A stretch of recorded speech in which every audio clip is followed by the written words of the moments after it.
Bueno, ¿qué tal? Este video está destinado a la escuela Nicolás Echezarreta. Mi nombre es Gabriel Rodas, soy profesor de historia de cuarto primera de orientación economía.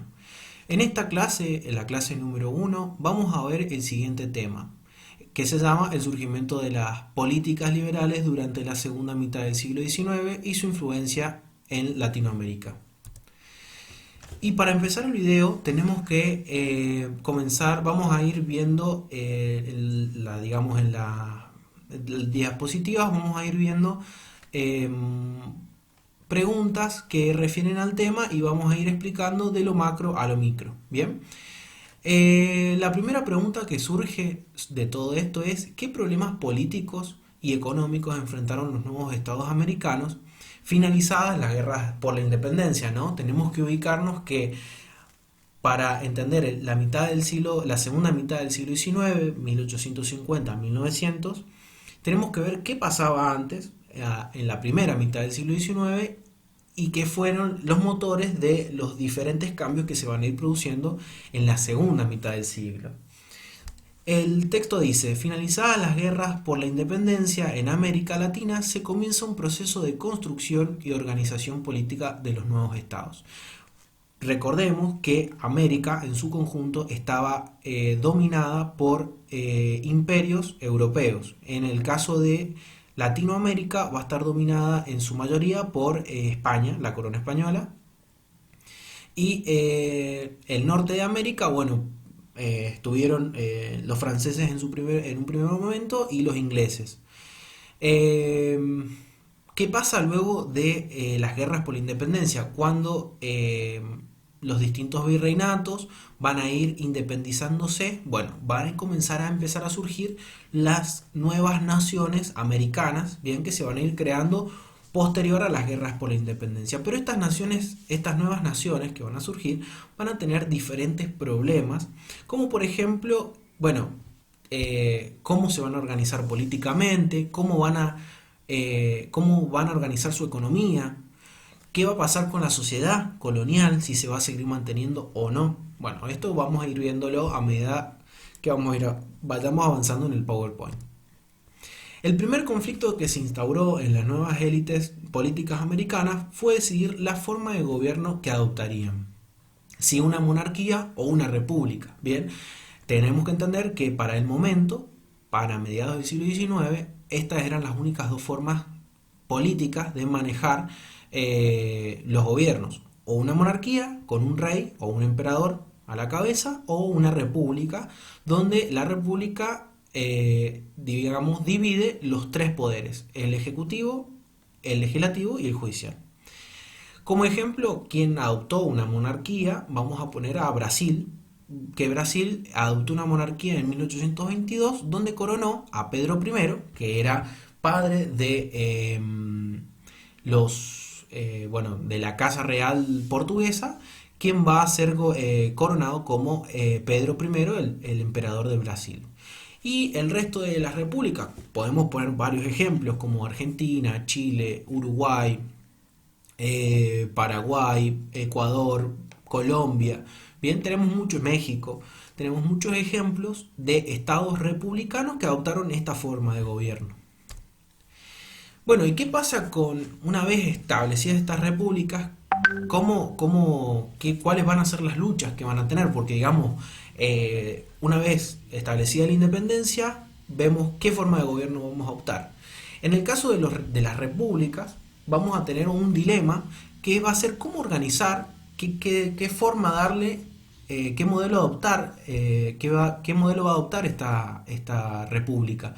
Si unitario, concentrando el poder en un solo lugar, bien, o federal, repartiendo digamos, dándole participación a todas las partes que conforman el Estado.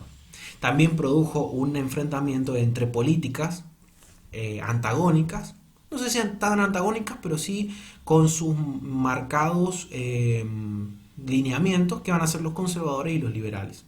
Vamos a ver quiénes son los conservadores y quiénes son los liberales.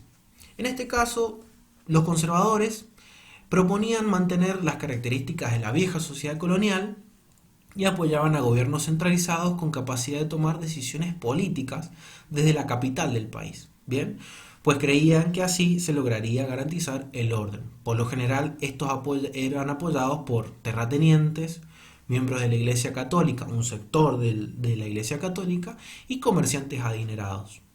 Eh, ¿Por qué eran estos conservadores? Lo que quieren es mantener digamos, la estructura colonial que habían formado el imperio español en este caso. Y estos eran apoyados obviamente por gente influente del medio, como terratenientes. ¿Quiénes son los terratenientes? Los propietarios de grandes extensiones de tierras, un cierto sector de la Iglesia Católica que apoyaba a los conservadores y comerciantes adinerados. En el caso de comerciantes adinerados vamos a ver en el PowerPoint una foto, un retrato en realidad, de Diego Portales. Diego Portales va a ser un comerciante de heredero de grandes riquezas, también fue partícipe de la... eh, trabajó para cuando fue colonia América, Chile en especial, participó en el gobierno colonial, y luego este personaje va también entrar en la historia de Chile por ser el primer presidente de un estado conservador, ¿no? Por eso es que lo ponemos como comerciante adinerado y que apoyó al grupo conservador. Bueno, vamos a ver quiénes son los liberales. La primera encarnación del liberalismo en América llegó con la Revolución de Estados Unidos, con el objetivo de modernizar la estructura económica de los estados de América Latina. Varios de sus gobernantes llevaron a cabo entre 1849 y 1885 una serie de reformas económicas inspiradas en la filosofía liberal que tiene el eslogan de orden y progreso. Bueno, los liberales en este caso, digamos, en la primera representación del liberalismo en América se va a dar con la Revolución Estadounidense. La Revolución Estadounidense va a tener estos ideales liberales que se apoyan en los pronunciamientos de Adam Smith, ¿bien? Adam Smith es uno de los referentes del liberalismo económico, ¿bien? Pero también van a haber otros, digamos, personajes que van a ser importantes dentro del liberalismo, como lo va a hacer Augusto Comte, que este filósofo francés, considerado uno de los fundadores de la sociología, va a aportar, digamos, la parte científica al liberalismo y digamos, va a proponer que un Estado debe mantener el orden y el progreso. Y es de acá que sale este eslogan de orden y progreso, que se va a aplicar también al modelo de Estado que se quiere o que se pretende para los estados latinoamericanos, los distintos países latinoamericanos.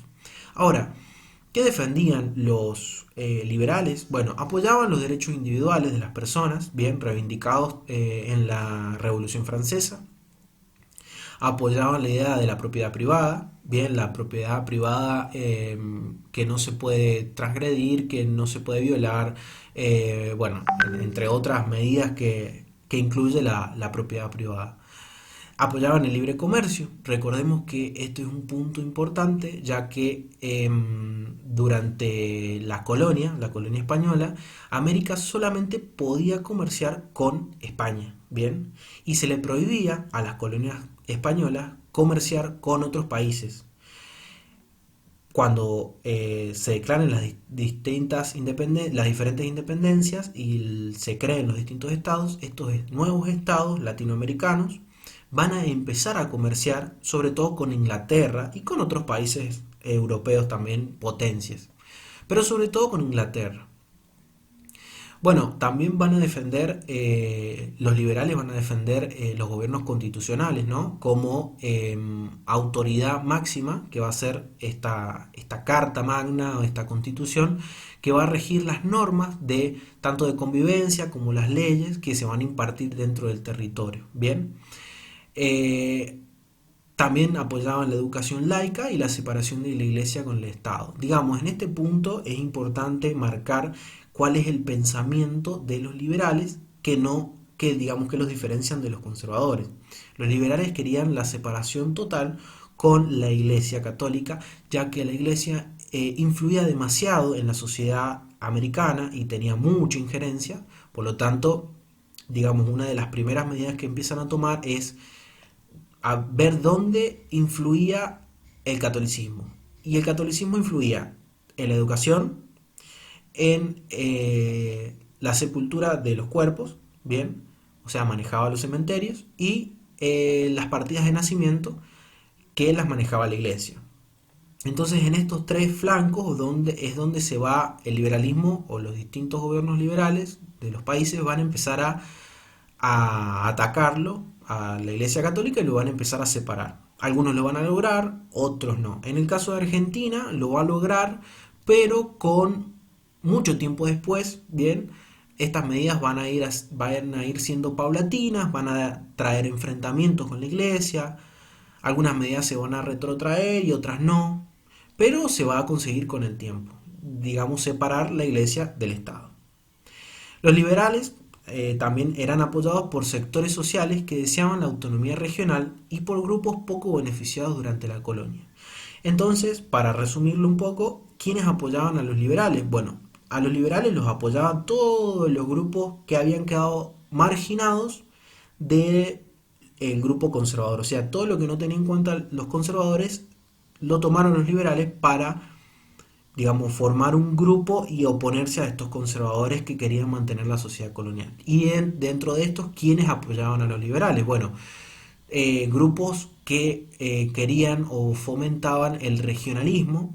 Por ejemplo, en el caso de San Juan, se van grupos, digamos, de la clase culta sanjuanina, van a apoyar a gobiernos liberales para poder independizarse de Mendoza, digamos, del foco político y económico que siempre fue Mendoza.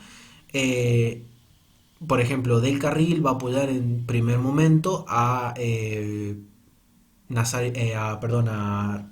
Rivadavia con sus medidas liberales. Y bueno, van a haber una serie de gobernadores que van a apoyar estas medidas liberales que venían desde Buenos Aires.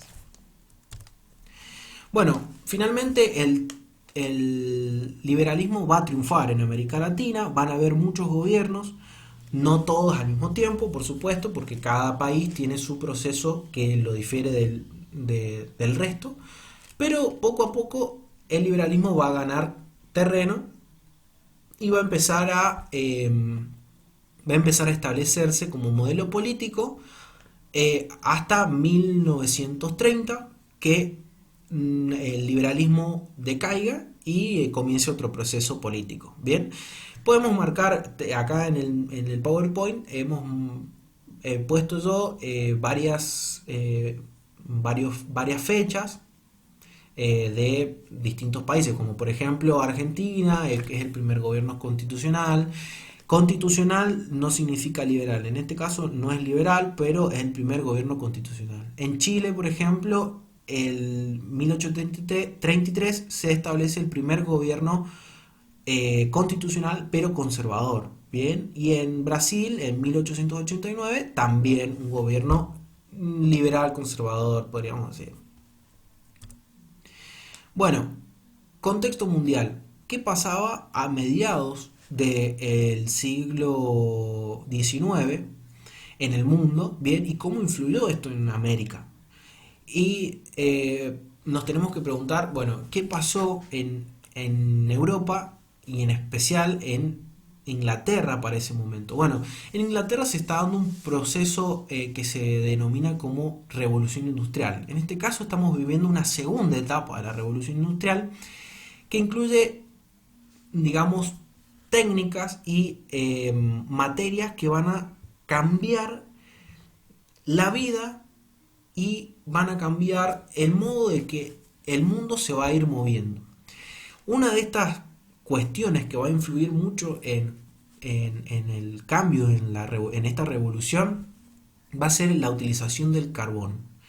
El carbón va a ser un producto que se va a utilizar para producir energía, ¿bien? Para que las fábricas trabajen y puedan llevar al límite su capacidad de fabricación de productos, ¿bien? Otra cuestión que va a intervenir en esta segunda etapa de la revolución industrial va a ser la utilización del hierro. El hierro utilizado para fabricar eh, diferentes cosas que vamos a utilizar nosotros para poder trabajar. Por ejemplo, se va a perfeccionar los elementos de labranza para el campo.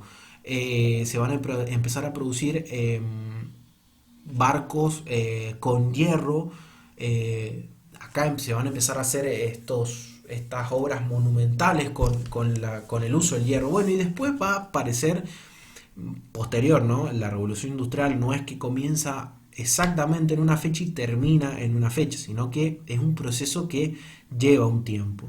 Luego la invención de la electricidad, luego el uso del petróleo va a cambiar el modo de vida, va a acelerar las comunicaciones entre los distintos continentes, y esto va a producir que esta revolución que comenzó en Inglaterra se vaya esparciendo por diferentes países que van a ir tomando importancia en el mundo, ¿no? Como por ejemplo va a ser Francia e Italia, Japón, Alemania y Estados Unidos también, obviamente. Estos países van a llevar a cabo su propio proceso de revoluciones, o sea, también se van a sumar a esta industrialización. Pero para que quede un poquito más claro, vamos a explicar qué pasa en esta segunda revolución industrial. Lo primero va a ser la utilización de las fábricas, ¿bien?